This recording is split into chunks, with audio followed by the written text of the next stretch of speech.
Today I want to talk about the family system and 3 rules that govern the family system when someone is in their addiction. And those 3 rules are: don't talk, don't trust, and don't feel.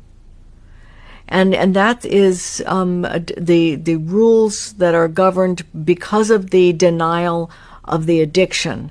And in the denial system, people are justifying their behavior. They're getting angry. They're minimizing what it is that you see. They're avoiding. They're ignoring. They're having just a lot of anger towards, defensiveness towards the person who is asking them to stop using substances.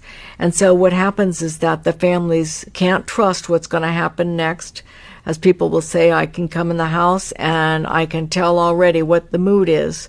And so therefore I shut down and I either go to my room, or I go outside, or I leave, because I know what kind of night it's going to be. And that people come in here that talk about, it's like that's one of the moods when Dad picks up the table and throws it. That's maybe the night when Dad picks up and throws Mom. Okay, it can be, it can get ugly, it can get, violent, police called in, children beaten. I mean, it gets pretty gruesome for the effects of addiction, and many people have lived through it. So to shut down your ability to feel is another thing that happens when people are numbing out. So kids learn to numb out. They stay in their head. They can play video games and ignore what's going on.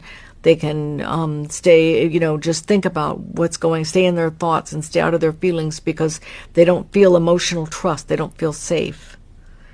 And then the rules here of not talking about it, we're not going to mention it. We're not going to say what's going on.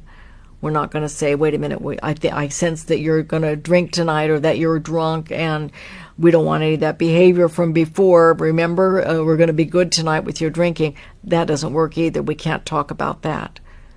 And sometimes just even having a conversation, people will quit talking to their partner because they won't remember it anyway. And so they go on and they develop their own lives. So the recovery process is about talking, trusting, and feeling.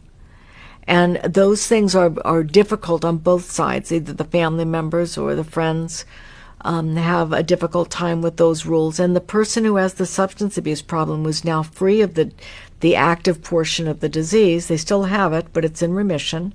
And they have to begin to learn how to talk because they've not been talking assertively.